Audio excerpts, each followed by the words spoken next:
Cuando mi abuelo falleció, pensé que lo peor que nos iba a dejar era el vacío. Fue mi figura paterna durante toda la infancia. Mi papá nos abandonó cuando yo tenía 3 años y mi mamá, bueno, hacía lo que podía. Así que el viejo se convirtió en mi roca. Era gruñón, sí, pero tenía esa mirada que decía más que 1000 palabras, y cuando se reía, lo hacía con todo el cuerpo. Yo lo amaba con locura. Lo que nunca imaginé fue que su herencia iba a romper a mi familia en pedazos. Después del funeral, mi tía Julia, la hija favorita, según todos, se encargó de todo lo legal. Nos citó a mi hermana Clara, a mí y al resto de la familia en la casa antigua del abuelo, una semana después del entierro. Nadie esperaba nada lujoso. El abuelo vivía sencillo. Solo tenía esa casa llena de polvo, una colección enorme de vinilos, y sus herramientas de carpintería. Pero esa tarde, después de que el notario leyera el testamento, el aire en esa casa se volvió denso como una sopa espesa. El testamento decía, textualmente: a mi nieto Samuel, le dejo mi casa, mis herramientas, y todo lo que haya dentro de mi taller, incluyendo el cofre de madera cerrado con candado. Solo él tiene la llave. Clara sabe cuál es. Yo quedé en shock. Julia puso una sonrisa tensa, de esas que se te clavan en la nuca. Dijo algo como seguro el viejo ya no estaba muy lúcido, pero nadie la escuchaba. Después de eso, Clara me tomó del brazo, me llevó aparte y me susurró: ¿recuerdas esa cajita que el abuelo nos dijo que jamás abriéramos sin él? La que estaba en el fondo del armario, bajo la alfombra falsa, esa es. Al día siguiente volví solo a la casa del abuelo. No sabía si me correspondía abrirla, si debía hacerlo con toda la familia presente, pero la curiosidad era como un zumbido constante en mi cabeza. Lo que encontré dentro de ese cofre me heló la sangre. Había un diario, viejo, con la tapa de cuero agrietada, y una nota suelta que decía: si estás leyendo esto, es porque ya no estoy. No soy el hombre que todos creen. Perdóname si puedes, pero también entiéndeme. Todo lo que hice fue por ustedes. Pensé que sería una carta larga, una confesión de algún amor escondido, o de una deuda que nunca pagó. Pero no. Empecé a leer el diario. Lo primero que leí fue una fecha de 1976, y una frase que decía: hoy enterré a Samuel detrás del taller. Nadie puede saberlo. Nadie puede saber lo que hice. Tuve que sentarme. El corazón me latía como si fuera a salirse del pecho. ¿Quién era Samuel? ¿Era real esto? ¿El abuelo había matado a alguien? Las siguientes páginas eran aún peores. Narraba en detalle cómo un hombre, Samuel, que según él había abusado de una joven del pueblo y se había salido con la suya gracias a sus influencias, había sido confrontado por mi abuelo. Hubo una pelea. Según lo que leí, el tipo cayó mal, se golpeó la cabeza con una piedra, y mi abuelo entró en pánico. Pero no fue solo un accidente. Lo arrastró hasta detrás del taller, cavó con sus propias manos, y lo enterró ahí. Pensé en entregarme, decía una línea, pero luego recordé su sonrisa cuando contaba lo que hizo. No merecía otra cosa. Cerré el diario de golpe. Me quedé ahí, solo, en esa casa que ahora se sentía ajena. Me temblaban las manos. No sabía si ir a la policía, si contarle a Clara, si quemarlo todo. Pero había más. Mucho más. El diario tenía varias entradas. Algunas hablaban de cómo el abuelo vigilaba el lugar, de cómo tenía pesadillas con Samuel, de cómo empezó a beber para olvidar. También mencionaba algo extraño.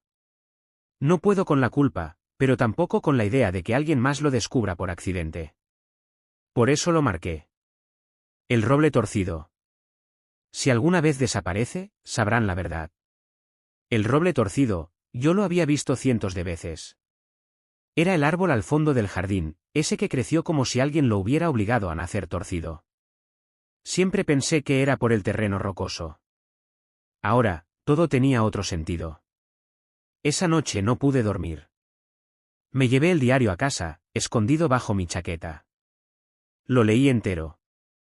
Una y otra vez. Al terminar, tenía una decisión que tomar. Contarlo. Ocultarlo. ¿Quién soy yo para decidir eso? Lo único que tenía claro es que mi familia no podía enterarse así, de golpe. No sin pruebas. No sin saber quién era Samuel en realidad. ¿Había una denuncia? ¿Un caso abierto? ¿O solo era un secreto bien enterrado, literalmente? Y justo cuando pensé que ya nada podía empeorar, Clara me llamó llorando. Julia había entrado al taller sin permiso, encontró la caja vacía, y estaba exigiendo respuestas. ¿Qué había ahí? Me gritó al teléfono. ¿Qué escondía el viejo que no quería que supiéramos? ¿Qué te llevaste? Yo no supe qué responderle. Solo atiné a decirle. La verdad, Julia. Me llevé la verdad. Pero lo peor, todavía no había llegado. Clara vino a casa esa misma noche. No llamó, no avisó. Solo apareció en mi puerta con los ojos hinchados, el pelo recogido a medias y esa expresión que pone cuando está al borde de perder la paciencia. Yo sabía que no podía seguir ocultándolo. O al menos, no a ella. Se sentó en el sofá sin decir palabra y me extendió la mano. Solo dijo. Dámelo. Yo tenía el diario escondido entre unos libros de historia que nadie en mi casa jamás tocaría. Lo saqué con lentitud, como si al hacerlo se activara una bomba. Se lo entregué. Ni siquiera traté de explicarle nada antes de que empezara a leer. Lo abrió con manos temblorosas. Pasó las primeras páginas sin detenerse. Y luego, como era de esperarse, su rostro cambió. Palideció. Su mandíbula se tensó. ¿Esto es real? Susurró. Sí, respondí. ¿Y tú ya sabías? ¿Lo leíste todo? Asentí. Se quedó en silencio varios minutos. Luego empezó a leer en voz alta una parte donde el abuelo hablaba de cómo pasaba noches enteras mirando por la ventana, esperando que alguien llegara a buscarlo, que la policía tocara la puerta, que el fantasma de Samuel lo confrontara. Cuando terminó, cerró el diario de golpe y me miró como si me hubiera traicionado. ¿Qué vamos a hacer con esto? Me preguntó. Esto cambia todo. No lo sé. Pensé en quemarlo. O enterrarlo de nuevo. O llevarlo a la policía, pero, ¿y si nadie nos cree? ¿Y si lo desentierran y no hay nada? ¿Y si sí lo hay? Y ahí fue cuando me di cuenta de algo. Clara no estaba asustada por la verdad. Estaba molesta porque ya no era solo mía. Porque ella también cargaba ahora con ese peso. Julia va a hacer un escándalo, dije. Ya está convencida de que le ocultamos algo. Si se entera de esto, se va a volver loca, completó Clara. Y va a ir directo a los medios, como siempre hace cuando quiere atención. Lo peor de todo es que tenía razón. Julia siempre fue dramática. Una vez hizo que todo el barrio creyera que la habían robado, solo para que la ayudaran a recuperar un anillo que ella misma había empeñado por dinero. No es broma. No le importa arrastrar a medio mundo si eso le consigue 2 minutos de protagonismo. Nos quedamos mirando el diario sobre la mesa. Clara me lanzó una mirada rápida, como quien toma impulso antes de saltar al vacío. ¿Y si cavamos? ¿Perdón? Sí. Vamos al taller. ¿Al árbol? Cavamos y vemos si está ahí. Necesitamos saber si todo esto es verdad. ¿No te basta con lo que dice el diario? No. Porque si está ahí, entonces tenemos que tomar una decisión urgente. Y no quiero basarme en suposiciones o en recuerdos de hace 50 años. Quiero saberlo. Verlo con mis propios ojos. Esa noche, Clara y yo volvimos a la casa del abuelo. Era de madrugada.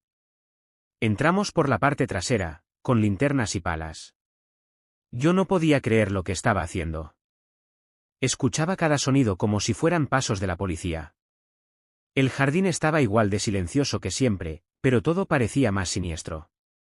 Hasta los grillos callaron cuando nos acercamos al árbol. El roble torcido estaba ahí. Grande, como si protegiera un secreto que nadie debería descubrir. Empezamos a cavar. Primero fue tierra. Luego raíces. Luego piedras. Y luego, algo que hizo un sonido diferente. Ambos nos miramos. Clara se arrodilló y empezó a apartar la tierra con las manos, como si no pudiera esperar más. Lo que encontró fue una tela. Una especie de manta muy vieja, con algo dentro. Algo que olía mal. No a podrido. A humedad. A encierro. A muerte antigua. No lo abrimos. No hacía falta. Ambos retrocedimos. Nos sentamos en el suelo, sin hablar. El silencio fue pesado, como si el aire se hubiera vuelto cemento. Yo sentía las manos frías. El estómago revuelto. Clara lloraba sin hacer ruido. ¿Qué hacemos ahora? Yo no tenía respuesta. Y lo peor era que, en medio del miedo, sentí otra cosa. Una parte de mí que, lo entendía. Que entendía a mi abuelo. Que le daba la razón. Y eso me dio aún más miedo. Si lo contamos, destruimos su memoria, dije. Toda la familia lo va a recordar como un asesino. Nadie va a saber por qué lo hizo. ¿Y si lo ocultamos, somos cómplices? La palabra me atravesó como un puñal. ¿Cómplices? Yo. ¿Clare? 2 nietos cavando de noche en el jardín del abuelo, frente a lo que parecía ser un cadáver. No sé qué quiero hacer, admití. Pero sé lo que no quiero. No quiero que Julia se entere. No quiero que ella convierta esto en un circo. Clara me miró con los ojos rojos. Se limpió la cara con la manga y con voz firme, me dijo. Entonces no lo sabrá. Nunca. Pero alguien más ya lo sabía. Porque cuando volvimos a cubrir la fosa, dejamos huellas. Y al salir por la parte trasera de la casa, vimos que la reja del jardín ya no estaba cerrada como la habíamos dejado. Y entonces entendimos que no estábamos solos. Clara y yo nos quedamos paralizados. La reja del jardín, esa que chirriaba con solo mirarla, estaba entreabierta. No por el viento. No por descuido. Alguien más había estado ahí. O peor aún, seguía ahí. Sentí que el corazón me subía hasta la garganta. ¿La cerraste? Pregunté en voz baja, aunque ya sabía la respuesta. Sí. Con el seguro de siempre. Te lo juro. Mi primer instinto fue correr hacia la casa. Cerrar la puerta. Llamar a la policía. Pero, ¿y decir qué? Hola, oficial. Estábamos desenterrando un cadáver oculto por nuestro abuelo y ahora creemos que alguien nos vio. Por favor, venga sin hacer preguntas. Sí, claro. Clara, que suele ser más impulsiva que yo, se adelantó sin pensar, linterna en mano, y apuntó al camino que daba a la calle. No vimos a nadie. Pero ahí estaban las pisadas en la tierra húmeda, claramente más pequeñas que las nuestras. Alguien con zapatos livianos, probablemente mujer, había estado espiando. O nos había seguido. O ambas. ¿Julie?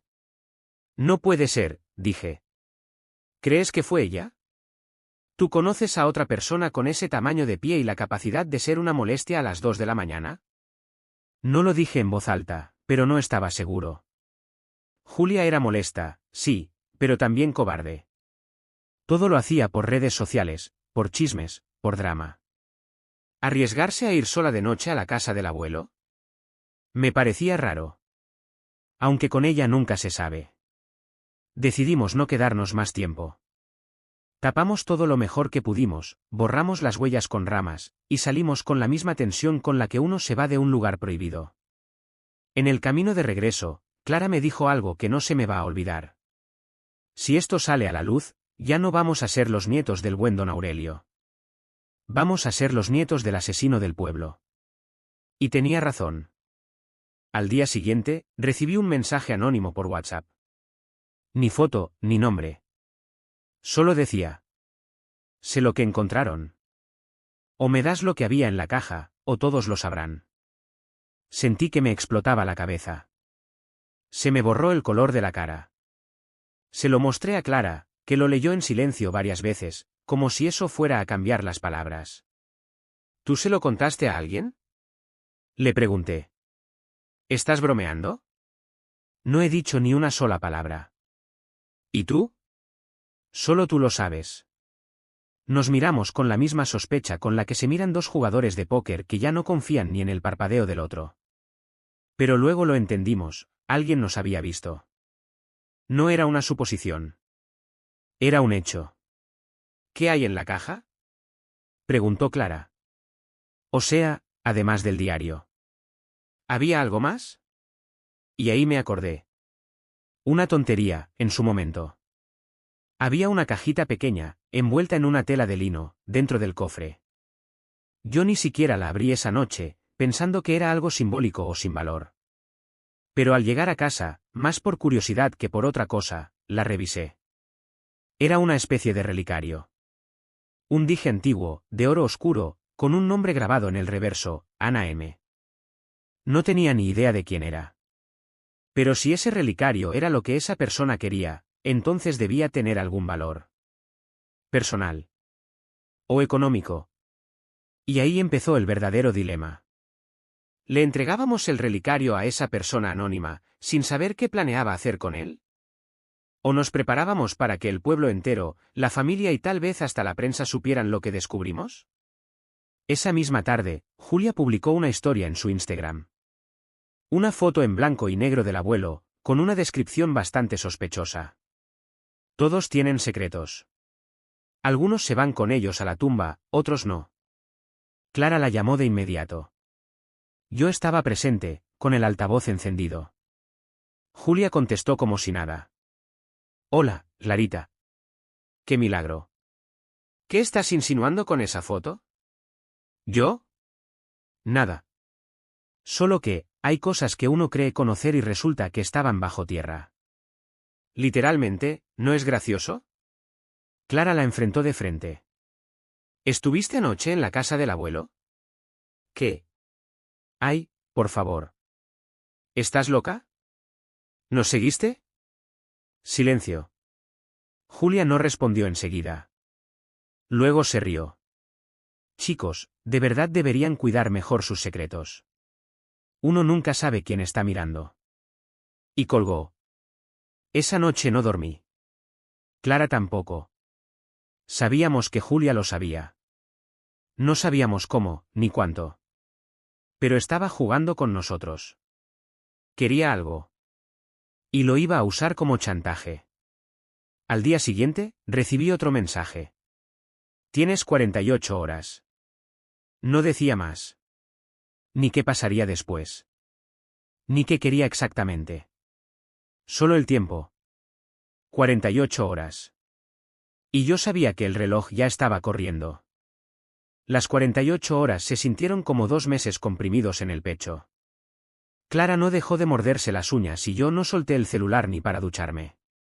Cada sonido del teléfono me sobresaltaba. Cada vez que alguien tocaba la puerta, pensaba que sería la policía. O peor, un reportero. Porque si Julia hablaba, no lo haría en privado. Lo haría público. Lo haría escandaloso. Y para mi desgracia, conocía perfectamente su estilo. El primer día pasó sin novedades. Salvo por un nuevo post que subió Julia, una imagen borrosa del jardín del abuelo, con una leyenda que decía: la verdad siempre florece. Aunque la entierren bajo un roble torcido. Eso fue un golpe directo al estómago. Ya no era una sospecha. Estaba confirmando que sabía. Que nos había visto. Que sabía todo. Clara quiso enfrentarla cara a cara, pero la detuve. Eso es lo que quiere, le dije. Quiere verte descontrolada. Que pierdas el control. Y que tengas miedo. ¿Y tú no tienes miedo? Estoy paralizado. Pero también estoy cansado. Me pasé la tarde entera releyendo el diario del abuelo. Cada palabra. Cada detalle. Buscando algo que me diera claridad. Y fue ahí cuando noté algo que antes no había visto, quizás porque lo leí tan alterado la primera vez. Había una entrada con la fecha de 1975. Un año antes del supuesto accidente. Y decía: Ana M. vino a verme otra vez. Me rogó que hiciera algo. Que nadie más del pueblo tenía el valor. Dijo que Samuel le arruinó la vida y que si yo no hacía justicia, él iba a seguir haciéndole daño a otras.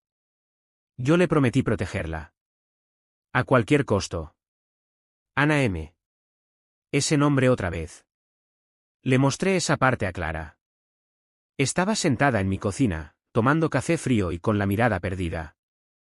¿Crees que esa Ana M. sea quien estaba detrás de todo esto? Preguntó. ¿Alguien relacionado con ella, tal vez? No lo sé. Pero el relicario tenía su nombre. Y si el abuelo se lo guardó, por algo fue. Tal vez fue una promesa. Un símbolo. O una prueba. ¿Y si Julia está conectada con ella? No puede ser. Julia no tiene más relación que la sangre. ¿Y el ego? Pero luego me quedé pensando. ¿Y si no era ella la que nos chantajeaba? ¿Y si alguien más había estado ahí esa noche? ¿Y si Julia solo sabía parte de la historia, pero no todo? Esa noche, tomé una decisión arriesgada. Creé un correo anónimo y le escribí al número que me había mandado los mensajes. El tono fue directo. No sé quién eres. Pero si quieres el relicario, vamos a hablar. Nada de amenazas. Dime qué buscas realmente. No pasó ni una hora antes de que me respondieran. No un texto. Un audio. La voz era de mujer. Firme, sin temblor. Pero no era Julia. De eso estaba seguro. Mi madre fue Ana M. Mi madre fue silenciada. Yo solo quiero lo que le pertenece. No el relicario. La verdad. Se me congeló la espalda. Lo escuché 3 veces seguidas. Clara, al oírlo, se tapó la boca con la mano. ¿La hija? Murmuró. El abuelo, ¿conocía a su hija? Volví al diario. Busqué otra vez las entradas de 1976. Había una que no me había saltado antes. Cortita. Apenas un par de líneas. Ana se fue del pueblo. Dice que está embarazada. No sé si es cierto. No pregunté. No podía cargar con más. Nos miramos en silencio. No hizo falta decir nada. Esa mujer que nos escribía, era probablemente hija de Samuel. O del abuelo. O de ambos. Lo peor, tal vez fue criada creyendo una historia muy distinta a la que descubrimos. Y si ella quería la verdad, la única forma de dársela, era contársela toda. A la mañana siguiente, otra sorpresa, Julia convocó a una reunión familiar urgente en casa del abuelo. No dio detalles. Solo dijo que era necesario. Clara y yo sabíamos que iba a explotar algo. Solo no sabíamos por dónde. Fuimos. No teníamos opción. Estaban todos, primos, tíos, incluso vecinos cercanos. Julia, en el centro, como si fuera la presentadora de un programa de concursos. Tenía una carpeta en la mano y una sonrisa demasiado grande. Gracias por venir, empezó. Sé que muchos todavía están dolidos por la partida de papá, pero creo que es hora de hablar con claridad. Nos miró directo a nosotros. Parece que algunas personas han estado haciendo excavaciones en secreto. Que encontraron cosas interesantes. ¿Verdad, Samuel? El ambiente se puso helado. Todos me miraron. Algunos con sorpresa. Otros con curiosidad morbosa. Julia disfrutaba cada segundo. ¿Qué estás diciendo? Preguntó Clara con el tono más neutral que pudo lograr. Solo digo, continuó Julia, abriendo la carpeta, que cuando uno hereda algo, también hereda los secretos. Y tengo fotos.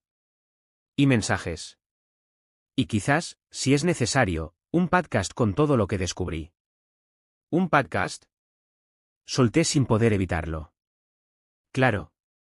Es la mejor forma de que la gente escuche la verdad. Era un circo. El espectáculo de Julia. Pero lo que no sabía es que nosotros también teníamos una carta bajo la manga. Porque antes de entrar, Clara había contactado a la mujer del mensaje. Le pidió que viniera. Y mientras Julia hablaba, la puerta principal se abrió. Y la verdad entró caminando. La puerta se abrió lentamente, como si hasta la casa misma supiera que algo grande estaba por comenzar. Todos se giraron. Julia dejó de hablar. Yo me paré de golpe. Ella era más joven de lo que imaginé, quizás de mi edad o un poco más. Morena, delgada, con el rostro afilado y unos ojos que no se detenían en nadie por mucho tiempo. Tenía la misma expresión que Clara ponía cuando iba a decir algo que no quería repetir 2 veces. Venía sola, con una mochila colgada al hombro y un sobremanila en la mano. ¿Quién es ella?, preguntó alguien de los presentes, una de las tías. La mujer avanzó hasta el centro del salón. Se paró junto a Julia, que todavía sostenía su carpeta como si fuera un escudo. Mi nombre es Mariana, dijo, clara y sin rodeos. Soy hija de Ana M., la mujer que aparece en el diario de don Aurelio. Y vengo a contar lo que realmente pasó. El silencio fue tan brutal que se podía oír el crujido de la madera vieja bajo sus pies. Julia abrió la boca para decir algo, pero Mariana la ignoró por completo. Se giró hacia los demás.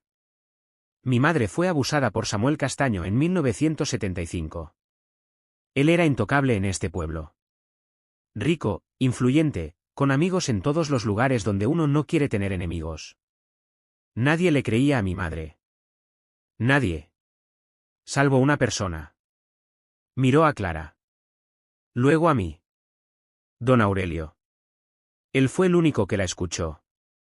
Y el único que, según mi madre, juró protegerla. Julia se rió, nerviosa. Esa risa falsa, crispada, que saca cuando se siente desplazada. ¿Y tú tienes alguna prueba de eso? ¿O solo vienes a manchar el nombre de alguien que ya no está para defenderse? Mariana levantó el sobre. Aquí hay cartas. Escritas por él. Y también está el relicario que ella le entregó como señal de confianza. El mismo que su nieto encontró en el cofre que él dejó para él. El cofre que tú, Julia, trataste de abrir a escondidas, ¿recuerdas? Julia cambió de color. Literalmente. Se puso roja, luego blanca, y al final optó por no decir nada. El relicario es de mi madre, continuó Mariana. Pero no vengo por eso. Vengo porque quiero que se sepa lo que le pasó. Que no se pierda en el olvido. Que no quede enterrado con la historia que intentaron tapar. Nadie sabía qué decir. Algunos miraban al suelo. Otros a Julia. Mis primos me miraban a mí como si de pronto yo fuera alguien completamente distinto. ¿Y qué tiene que ver todo esto con un asesinato?, preguntó uno de los tíos, sin saber cómo formular la frase. Mariana suspiró, se acercó a la mesa central y dejó el diario abierto en una página señalada con una cinta. Ahí está todo. El accidente. La pelea. Como él lo enterró en el jardín. Mi madre siempre dijo que don Aurelio fue el único que se atrevió a hacer lo correcto, aunque le costara vivir con eso toda su vida. No lo idolatro. No justifico lo que hizo. Pero tampoco lo juzgo como si fuera un monstruo. Él no mató por venganza. Mató por proteger. Las palabras colgaron en el aire como si pesaran toneladas. Julia intentó recuperar el control. ¿Y qué quieren hacer ahora? ¿Una especie de homenaje al justiciero del pueblo? ¿O simplemente arruinar su imagen por puro capricho? Mariana la miró sin pestañear.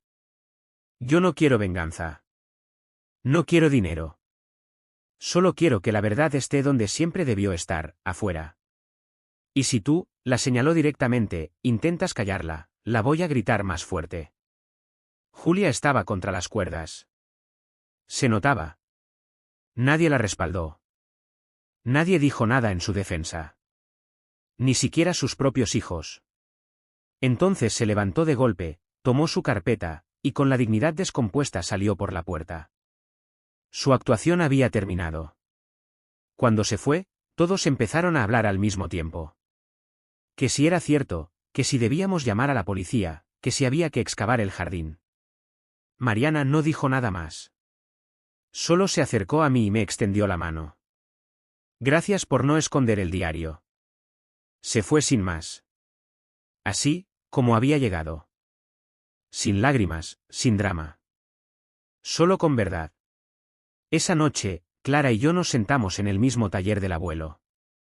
Miramos el roble torcido desde la ventana. ¿Y ahora qué?, preguntó ella. Ahora, supongo que le toca al pueblo decidir qué hacer con esta historia. Clara sonrió, pero no era una sonrisa feliz. Era una mezcla de alivio y cansancio. ¿Crees que fue un héroe? No supe qué responderle. Solo pude decir.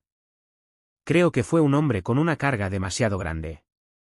Y que, por fin, esa carga ya no está solo sobre sus hombros. Pero todavía faltaba una última verdad. Porque al día siguiente, cuando fui a revisar por última vez el fondo del cofre, encontré una hoja que no había visto antes. Doblada entre la tapa y el forro de madera. Era una carta. Para mí. Escrita a mano. Y con una confesión que cambiaría todo otra vez. La letra era inconfundible. El abuelo tenía esa caligrafía firme, antigua, como de maestro de escuela. La hoja estaba amarillenta en los bordes y el papel olía a madera cerrada, a tiempo detenido. La abrí con cuidado. Mi corazón latía fuerte. Clara estaba a mi lado, mirando en silencio, como si intuyera que lo que iba a leer no era cualquier cosa. La carta decía: Samuel. Si esta carta llegó a tus manos, es porque decidiste abrir el cofre. Nunca supe si lo harías. Nunca supe si debía confiarte esta parte, pero algo me decía que tú entenderías. No te mentí en el diario, pero tampoco conté todo. Samuel no murió por accidente. No fue una caída. Yo lo empujé. Lo empujé con todas mis fuerzas. Vi cómo su cabeza golpeó la piedra y cómo dejó de moverse. Y no me arrepiento. Porque sabía lo que le había hecho a Ana. ¿Y por qué lo oí reír? Sí, Samuel. Se reía mientras yo lo enfrentaba. Me llamó viejo inútil. Me dijo que nadie le creería a ella ni a mí. Que las mujeres como Ana solo servían para eso. Perdí el control. Y lo volvería a perder, si tuviera que hacerlo. Ana estaba embarazada. Yo lo supe, aunque ella no me lo confirmó. Me pidió que no interviniera más. Que lo dejara ahí. Le prometí que nadie sabría jamás lo que había pasado. Pero no pude llevarme el secreto a la tumba. No sin darte la oportunidad de saber quién fui realmente. La niña, puede ser mía. Nunca lo supe. Nunca quise preguntar. Pero si algún día aparece, si la vida la lleva hacia ti, no la rechaces. Escúchala. Y haz lo que yo no supe hacer del todo, elegir la verdad, aunque duela. Te quiere. Aurele. Leí la carta 2 veces. Clara se cubrió la boca, los ojos rojos otra vez. ¿Tú crees que Mariana puede ser tu hermana? Asentí, sin palabras. Era un pensamiento que me había cruzado desde que la oí hablar. Tenía algo en la mirada. Algo del abuelo. No físicamente, sino en la forma de observar, de calcular cada palabra, de no temer al silencio. Clara suspiró. Se dejó caer en una de las sillas del taller. Esto es una locura. ¿vas a decírselo? No lo sé. Tal vez, sí. Tal vez ella merezca saberlo. Pasamos el resto del día en silencio. El peso de la carta se sentía real, como si llevara kilos encima. Al día siguiente, Clara me ayudó a contactar nuevamente a Mariana. Le pedí que se reuniera conmigo en un parque cercano. Nada formal. Solo, hablar. Cuando llegó, noté que ya no tenía la misma tensión en la espalda. Estaba más tranquila. O al menos, menos armada. Le conté sobre la carta. Leí cada palabra en voz alta. No lloró. No se alteró. Solo se quedó en silencio. Luego sonrió, una sonrisa triste pero liberadora. Siempre pensé que mi madre se fue sola. Que nadie la respaldó. Saber que alguien sí lo hizo, aunque fuera de esa manera, lo cambia todo. ¿Y lo de la carta? Pregunté, sin rodeos. ¿Sobre ti? Mi madre nunca me dijo quién era mi padre. Siempre evitó el tema. Pero ahora, todo encaja. El relicario. Las cartas. La protección. Todo. Nos quedamos en silencio largo rato. ¿Y ahora que somos tú y yo? Le pregunté, medio en broma, medio en serio. No lo sé, respondió. Pero supongo que podemos empezar por no ser enemigos. Y en ese momento entendí que no todo estaba roto. Que el pasado puede doler, sí, pero también puede unir. Si uno elige cargarlo con otros, en vez de enterrarlo solo. Cuando volví a casa, Clara me esperaba en la puerta. ¿Y?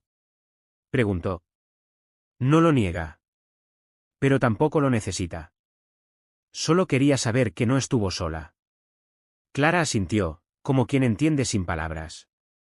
Esa noche, mientras cerrábamos la casa del abuelo por última vez, nos quedamos parados frente al roble torcido. No dijimos nada. Solo lo miramos, y por primera vez, no parecía una tumba. Parecía un testigo. Silencioso, firme, pero presente. Y aún quedaba una última decisión por tomar.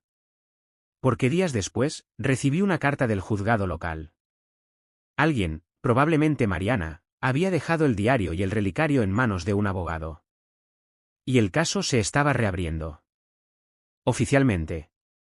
Ahora, todo el pueblo sabría.